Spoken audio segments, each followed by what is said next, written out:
PM says he still considers Gladys Berejiklian a dear friend after unflattering text messages were leaked. And there are reports the former New South Wales Premier called Scott Morrison horrible, horrible person. We know all of that this year. Craig Laundy joins us live now. I will get to that in just a second. Craig, good to see you, by the way. Thanks for your time this morning. I want to start off with restrictions, though. We've still got these density limits that are in place around restaurants, that are around pubs. Do you believe that they still need to be there? And how are you finding them at the moment? Morning, Pete. Nice to be with you. Yeah, well, business is really tough. At a time, late second half of December, January, which is a key trade period in hospitality, at the back end of the hardest 2 years in my 25 years in the industry.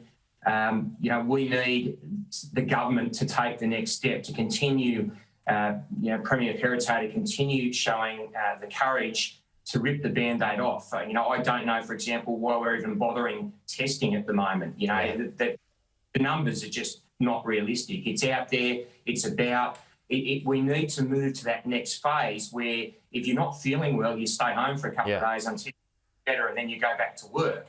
Because juggling staff and running a business where they've got 7 days of isolation, it's a bloody tough gig.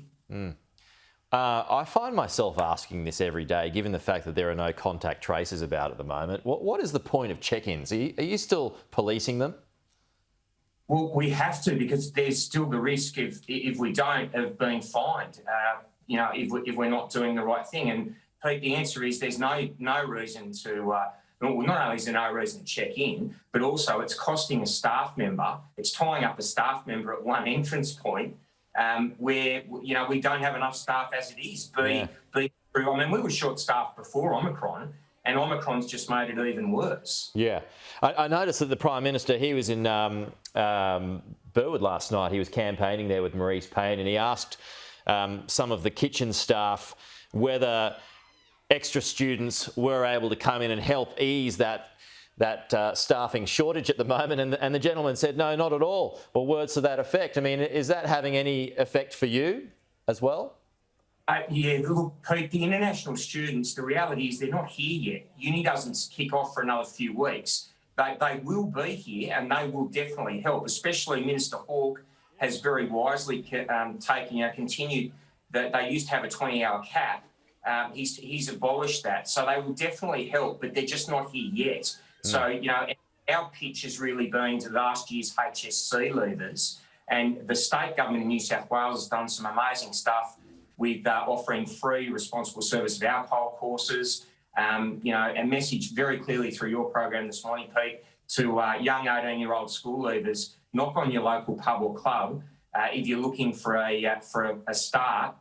Your first job, because you'll most likely get one very quickly. It's amazing that you say that too. I mean, our unemployment rate at the moment, 4.2%. It's heading towards the threes by the end of the year, yet there are still these widespread shortages. Hey, I consider we're now reaching what you would consider full employment, because if those 4.2% of people are unemployed at the moment, I honestly think they're not looking for a job. I could place a couple of hundred people in the next 2 or 3 days. So it's with the fact that we're about to, we hope, fingers crossed, turn around and people are going to regain confidence and get out and about again, which they haven't had for the last 4 to 5 weeks. Yeah. Now, just back on the PM, it's been a tough few days for him, as you know, Craig. How do you rate his chances in May? Look, at the moment, Pete, obviously this last couple of days has been very unhelpful for him. But if you're a betting person at the moment, the most likely outcome looks like a minority Labor government. At some stage, I'm sure, you start this morning to hear him campaign on his strengths, but they have to start reminding the Australian public. We have a precedent for this. It's between 2010 and 2013. It was the Gillard government. You don't have to think back to what that debacle was like. The Greens last week stood up, Adam Bandt, and said if we are to form a minority government, we'll have a list of demands. You can imagine that they're not business friendly or economically friendly. So I think that he needs to get on the front foot and explain to Australia more broadly, remind them of what the last experience in minority Labor governments looked like, and tell them that we don't need it again. Yeah, and I mean, the problem is for the Prime Minister at the moment, he's just not getting any clear air, is he? Pete, that's right. The last couple of days, it was the press club was meant to be his reset, his first pitch to the year, and what happened was extremely unhelpful. And that said, anyone that writes him off, I had a text exchange with him last night. He's a good mate. He's a good bloke, and those that want to say that he's out of touch with modern Australia, get over yourselves. He gets it. His team get it. And my great hope is he can get some oxygen because, let's face it, Pete, him and the New South Wales, his government and the New South Wales government have done the heavy lifting of getting us through COVID over the past 2 years.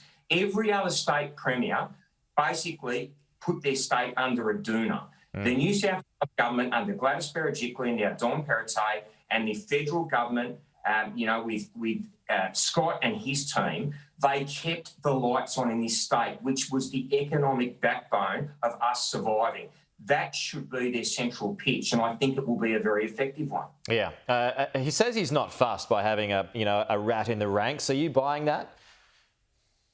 Look, I don't think that text exchange, I think, is between a state cabinet minister and the former premier. It somehow found its way into the hands of someone in the federal government, if you are to believe Peter Van Onselen, although I do think, and Pete's a good mate of mine, he's muddying the waters trying to protect his source. So, I just think it's shenanigans that are unneeded, unnecessary and unhelpful should be forgiven straight away because, I had the honour of being in government for 6 years. It's a lot nicer place to be where you can come up with policy that helps the country, implement it, keep it moving forward than on the opposition benches. And they all need to work that out pretty quickly. Otherwise, as I said earlier, we're going to end up with a Labor minority Greens government. And the last time we had that, it was an absolute debacle. And my fear is it will be no better if that's the outcome. Okay, Craig Laundy, appreciate your insights this morning. Thanks for your time. We'll talk to you again soon. Cheers, Pete.